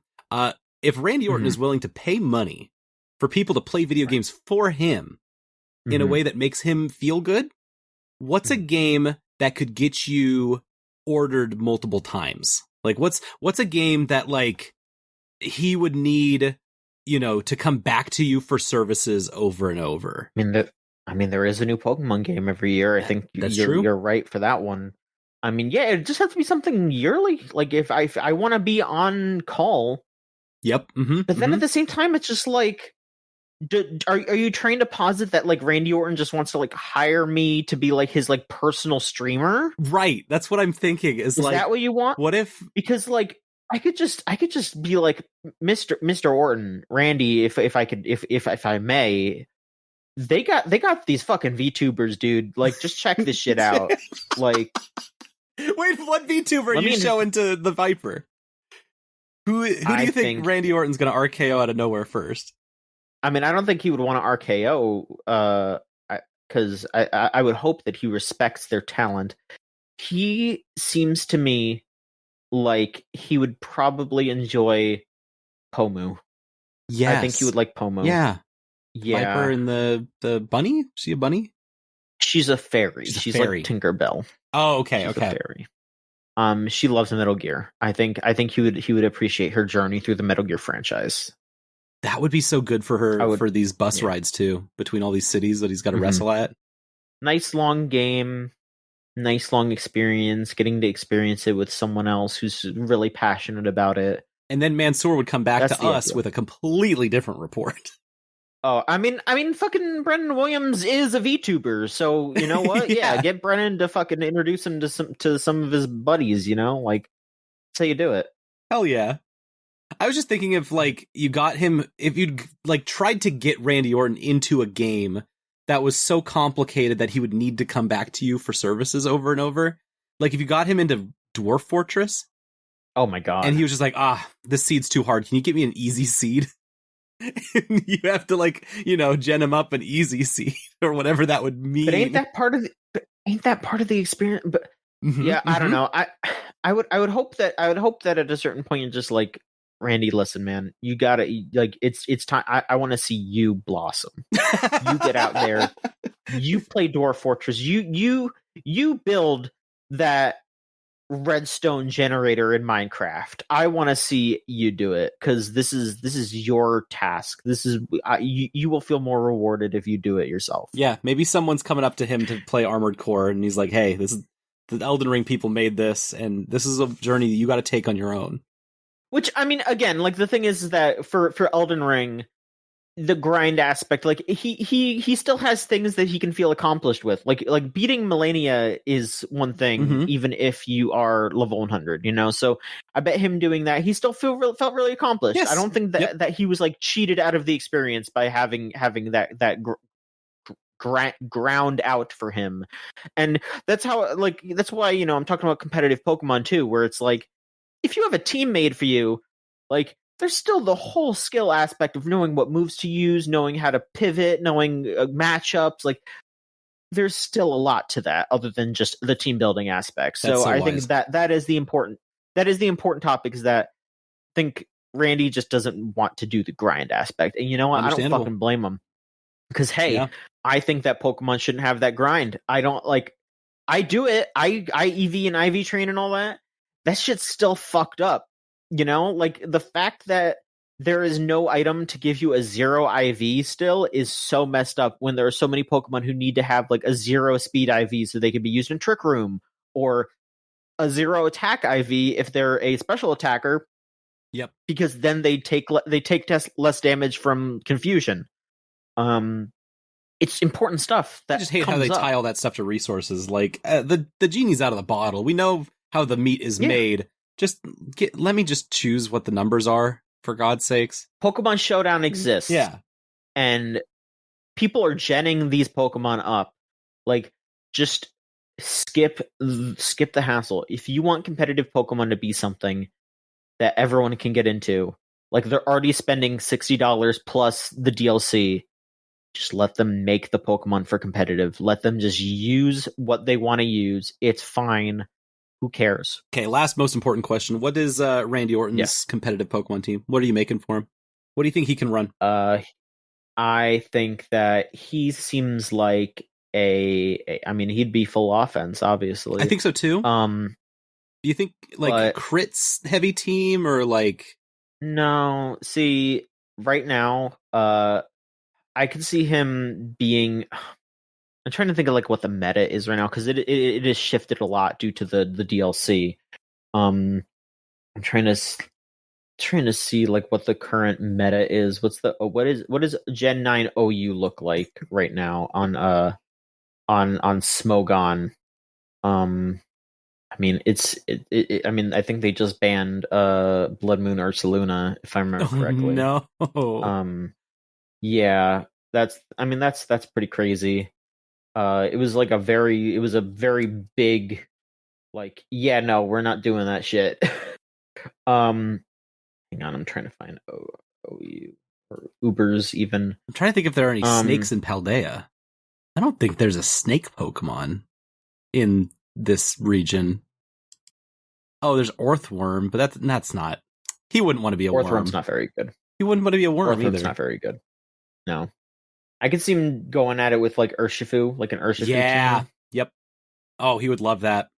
Yeah. It's a big bear. Yeah. Big Kung Fu bear. I mean, Baxcalibur is really, really good right now. It got banned to Ubers because it has Icicle Spear and Scale Shot, which you could use loaded dice with, so you could always get 5 hits, and it's just extremely powerful. Nice. Yeah, a big ice dragon. That seems like Mr. Orton to me. Yep. I could see that. Good choice. So maybe just like a snow team. Randy Orton shirtless in the snowstorm with his Pokemon around him. Yeah. Doing his pose. He's doing that. He's doing that thing where he like slams the ring when he's gonna RKO you, but that's him, like, getting ready to do another scale shot. Yeah. So come on, Baxcalibur, hit him again. Take him out. Absolutely. All right. Here's okay. Many of you all may remember that we interviewed the one and only Pan and Koic many years ago.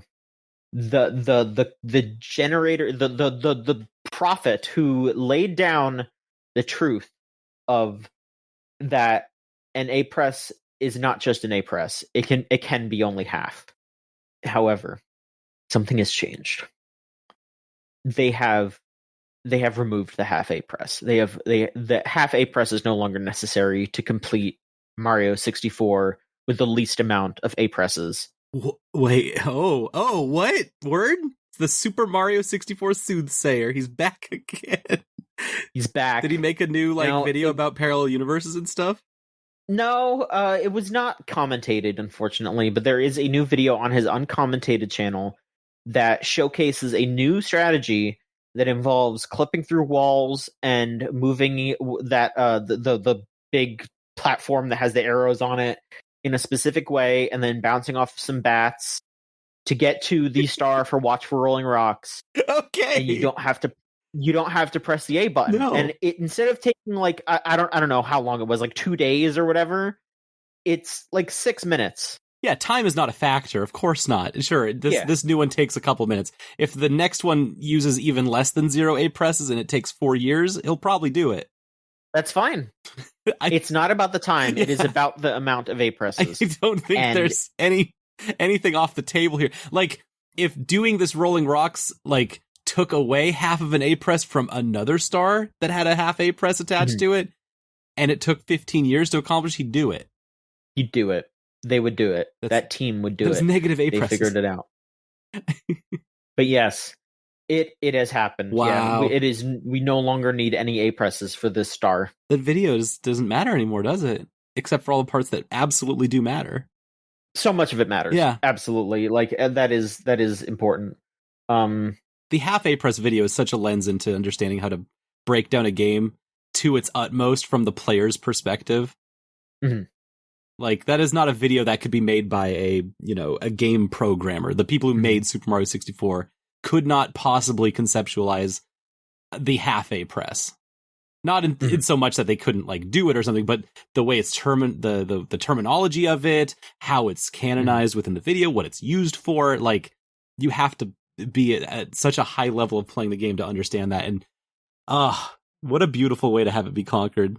Just a 6-minute video, you bump off some bats, whatever. So we are down to 13 A presses that they still need to find to shave off from the 120 star run. Wow. That's fucking crazy. Every single star, they have to press A 13 times. Mario does not have to leave the ground more than but 13 times in order to get every star in 64. I mean, it's not even just jumping. It is like, tossing Bowser, I think, is a couple of them, that sort of thing. They're going to do it. I think within our lifetime, I think we will see the remaining A presses shaved off. That is what I believe. Wow. That's what I want to see. I need this in my life. Sometimes he does videos that are like, here's how many are left, right? Yeah. Oh, big update. He did a commentated video not too long ago. He came back. Like, I feel like we're in a new era of Mario 64 challenge and information here. Like, we're learning more every day, and I'm very excited to see where this progresses. Amazing. Absolutely. All right, our last bit of news here was fucking stupid. What's the stupidest news of the week? That's what Gamesline is here for, right? Yeah. All right. So, the official Final Fantasy VII Twitter announced something about one of the characters here. That they said that the little cat in Final Fantasy VII Rebirth, its name is going to be pronounced Kate Sith in the game. Which, if you know anything about Gaelic languages or Gaelic mythology, that is not the way that you pronounce that. It is pronounced Cat-Shi. Oh, yeah. That is how the doll guy from 7. Cat-Shi. Yes. And, so there was just an extreme large argument about this. Like a Titus Titus kind of situation from Final Fantasy X? Yeah, except the thing is that Titus/Titus is that's just a made-up name that they could just say however they want to pronounce it. But Cat-Shi is a character from folklore. It is a it is a mythological being who has an official way to say his name. So they could just say it right. What's the source on this? Did like the developers say that? The developers, the Twitter said it. Oh, there the Twitter said it. Oh, this is, yeah. I don't know. I don't know exactly who handed this down. It's not like, oh, here's what Nomura said. That's what I was asking. Just, like, is there just like an interview where they were like, we want to, you know, we know that there's been a controversy in English. Yeah. Because like, saw many of you were asking, so hope this helps. And then just a picture of the character, and it just says, in Final Fantasy VII Rebirth, it is pronounced Kate Sith. Sith. Is this a problem in Japan? No, because in Japan, on the official website, it says that it is pronounced Katshi.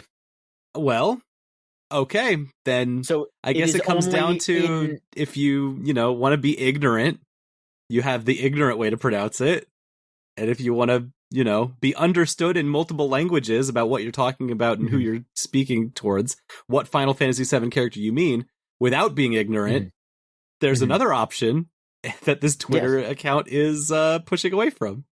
Wow. I did see the theory that I am this is what I'm believing, is that they recorded all the dialogue and pronounced it Kate Sith and didn't double check it, and then saw people being like, hey, it's pronounced Katshi, and they were just like, oh fuck. So this is the Twitter's way of getting ahead of the controversy. Yeah. Because I bet they don't want to re-record all that fucking dialogue, which I get, but also they should have just asked somebody. They should have Googled it. That's yeah, no, I could see that happening. Because this was something that people didn't know. The funny thing is that when I talked to one of my coworkers about this, like one of my coworkers is a big Final Fantasy VII fan, and he was like, yeah, I don't know how to, I just said Kate Sith because that is what it looked like. Mm-hmm.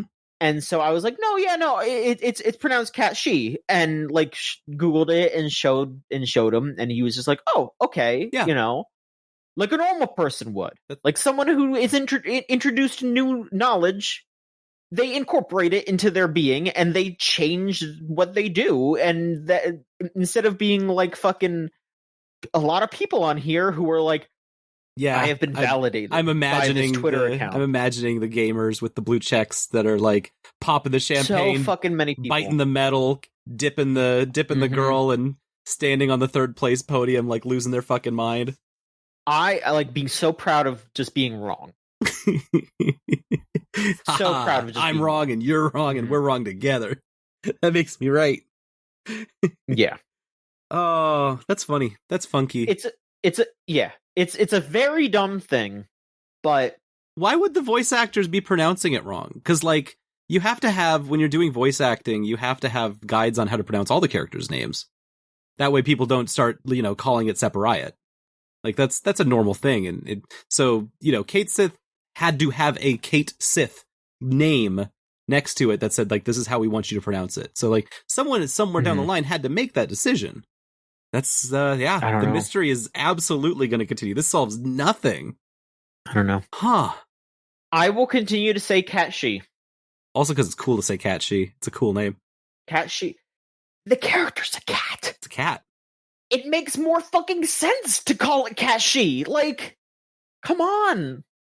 And like I've been talking about other like Irish folk heroes. Fucking Cuchulainn, Maeve. Like, if you were pronouncing Maeve how it's spelt, it'd be fucking Medb. Right. Yes. There's probably people out there, who play Fate Grand Order and we're just like, oh yeah, that's Medb. And like, you know what? It's probably good to be introduced to how it's actually pronounced, so that way you're not calling a character Medb. Okay, another angle, another direction. Sure. Katshi is a creature in the Final Fantasy VII universe created by a guy. Mm-hmm. Is there a canonical reason this could happen? You know what? Maybe we'll see. Maybe this is a you will regret your words and deeds thing where halfway through the game it's like, oh, I had to go by Kate Sith to hide my identity, and then he's like, "No, I will no longer hide. I am Cat She," and that's just like a big, powerful I don't fucking know. Maybe maybe just Reeve, the inventor of this cat doll, was just like, this cat doll. I don't know Gaelic, and maybe there's the whitest boy. There's like an audio log. There's an audio log somewhere that's just like, Reeve is a fucking idiot, and he didn't know what he was doing. That would actually solve this. What? That would be the fastest and easiest way to solve this in a funny way. I mean, if they did that, I'd be like, yep, all right, you got me. That's pretty good. We're good. But they're probably not going to do that. Pin it all on Reeve, and only in the English version. Yeah. Is all his fault. That's, that is the kind of shit that we're dealing with right now.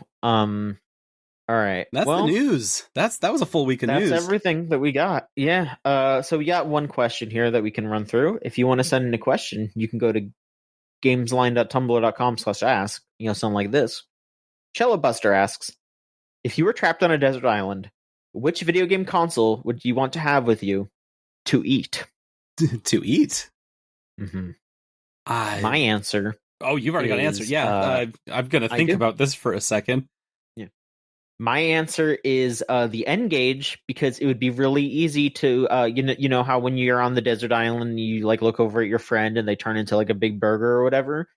With the N-Gage, it would just be really easy to look at it, and then you'd imagine that it's a taco. And so I think that would be pretty easy to do. There you go. Okay. I'm trying to think if that's my answer. Would you want a console that was big to eat or a console that's small to eat? Because you could have like the Game Boy Micro. It plays a bunch of games, and then when you get hungry, it's like a little snack, and you don't die eating it, you could immediately starve. That. Yeah. But okay, what's the biggest console? I mean, if I was trapped on a desert island with a PS5, then I'd have a whole PS5 to eat when I got hungry. I mean, I think the biggest one I could think of is isn't the Series X a little? I mean, it's got more volume because it's wider, maybe? I don't know. What about like a Commodore? Commodores are pretty big, if I remember right? And they have a bunch of like little parts on it that you can kind of chew on. Like a Vectrix? Yeah. I mean, you could like probably like crack open the screen and die from the fumes. I don't know. In case of emergency, just fucking die. Yeah, I don't know. I mean, I'm trying to. Maybe you could bring a 3DS so that way you could share with a friend, pass with somebody. Oh yeah, you could street pass with somebody, and that's how you'll be able to call for help. Like if a passing boat goes by, and then you could change your street pass message to like I'm on this island over here. Come get me. I've been playing Homebrew Launcher. Incredible question. I don't know. Yeah, thinking about eating video game consoles does make me sad, though. I don't want to be in this situation. Like, I don't know. I think like I would exhaust all other options before even considering it, because I'm just like, I want that to be part of my story. If someone finds me on that island, right? I want it to be like the Gulf War Game Boy, and be like, yeah, this is the desert island Nintendo Switch. This is in the Nintendo store for all time. Okay, so then you need to not bring the N-Gage, because that will look like a taco. What game console is the least likely to turn into food on a desert island that can become part of your story? Yeah. I mean, I did just say the Switch. Yeah, I don't think the Switch looks very appetizing at all. Like, look at that thing. That's unappetizing. It's a big ass screen. Well, that's the Switch part of the Switch is unappetizing. You'd probably eat the controllers first. Those separate, and then you just die. Yeah. That way you're everything's preserved, right? Especially if it's like one of those Animal Crossing ones or whatever, like the pastels would remind you of a cupcake, probably. Yeah. Yeah. Jet black, no decoration Switch. No.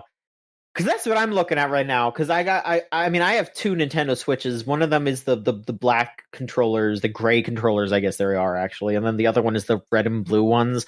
And I don't think those are very appetizing, but I could definitely see like a pastel kind of color. Yep. That that would probably be like, oh yeah, no, I haven't eaten in a week, and that's looking like. I'm just imagining you as skeleton, as bones on the beach, and just a little black box right next to you that has all of your, Switch save files on it. It just propped sparkles up on the sand, it's of course. in the sand at like a corner angle. Yeah, exactly. It's very sad, but also no, you live on through that Switch. Just it's great. Your legacy is preserved. God, I'm just imagining like the fucking Skyrim, like finding the dude next to the diary or whatever, but it's just my skeleton with a Joy-Con in each hand. Yeah, that's what I'm imagining. That rules. I love that skeleton with Joy-Con. The gamer ending. Man, how sad would it be though I wouldn't want to have just like if I'm stranded on a desert island. I hope I got my fucking Pro controller to go out with. I hope I'm not using the fucking Joy-Cons to play shit. Nah, yeah. I mean, like the visual's funny, but also like I would not accept that. I would be gone way faster if I had to use the fucking Joy-Cons. That would actually kill you faster. Yeah. No, this is very considered. Like my body would just not be able to take it. Solon, do you have any answers for any of these? Oh no, I do want to eat a Commodore questions. Now. I'm getting hungry. I just think eating the keys, like the little keyboard parts, would each be like a little morsel, and then you'd have like less and less to type. You couldn't make more games on the Commodore because you're losing keys as you eat them. Oh God, oh my God, I'm trying to think. It wasn't the Vectrix that did it. Maybe it was the one that. Oh my God, I'm gonna Google it. Hang on. Yeah. Yeah, the Vectrix had those like the overlays that you could slot in. Yes, that's true. Yes. You know what? If you had a bunch of those, I think that would be a good way to keep yourself alive. You could eat the overlays. That seems a lot less dangerous. But that's less games to play. And that's the whole part of it. You gotta ration it out. You gotta be like, this is how many games I got left. I got to make sure that I'm keeping like Star Patrol for as long as I can. That's the last one you eat. Yeah. I just kind of came up with that name. I don't know if there was a Star Patrol game on there, but like, it's just like, oh, I can eat ping pong first day without even thinking about it. I don't want to play that shit. That's what I'm thinking. All right, well there you go. I'm gonna be honest with you. I am hungry IRL, so yeah, I think we should wrap this up. That got me noshed. Yeah. I'm gonna absolutely go and grab some grub after this. I'm gonna heat up some chimichangas. I think that's gonna be my dinner tonight. Thank you so much for listening, everybody. Though, for real, it's been a pleasure. This is a fun episode, Solon. Thank you so much for being on. No, it's always great. I love hanging out with y'all. Mm-hmm. And if you want to see the stuff that we're getting up to, you can go to our website, which is gamesline.net. That's got all our stuff on there. We have our Twitter @thegamesline. We have our Tumblr, gamesline.tumblr.com. And if you put a /ask at the end of that, you can send in a question. Go to facebook.com/gamesline, which will allow you to follow us on that website. Got a YouTube, youtube.com/@thegamesline. You have to make sure you put the @ there or else it doesn't work. Yep. Because YouTube's this weird website. And we have Twitch at twitch.tv/GameslineTV. Scott's been doing some streams. Yeah, play scary games this month. Do streams. Yeah, he did a PT stream this past week, so that's on the YouTube now, and he's going to continue to do scary streams for the rest of the month. Check those out on our Twitch, or if you can't be there live, they'll be on our YouTube. Patreon.com/thegamesline. Pay $3 a month to get some stuff early and some stuff exclusively. The early stuff is our anime podcast, Unlimited Railworks, and we also have the exclusive The Clothes Line podcast, where that is hosted by Scott, where we talk about they talk about wrestling. You're on there a lot too, right, Solon? Yeah, no, there's been so much wrestling going on, so the Clothesline has been a much necessary outlet. Yes. We have our Discord server, the gamezone.zone. Type that into a web browser and it'll bring you straight there. You can come hang out, come talk, and chill, all that stuff. And thank you to Meltchannel/Magic Circuit for our theme song Crush off of the album Magic is Real. If you want to listen to more of their stuff, it's meltchannel.bandcamp.com or magic-circuit.bandcamp.com. They did a DJ set this past week. Maverick went and hung out with them. Yeah, they were in New York doing their thing. Yeah. Little touch and bass. That's fun.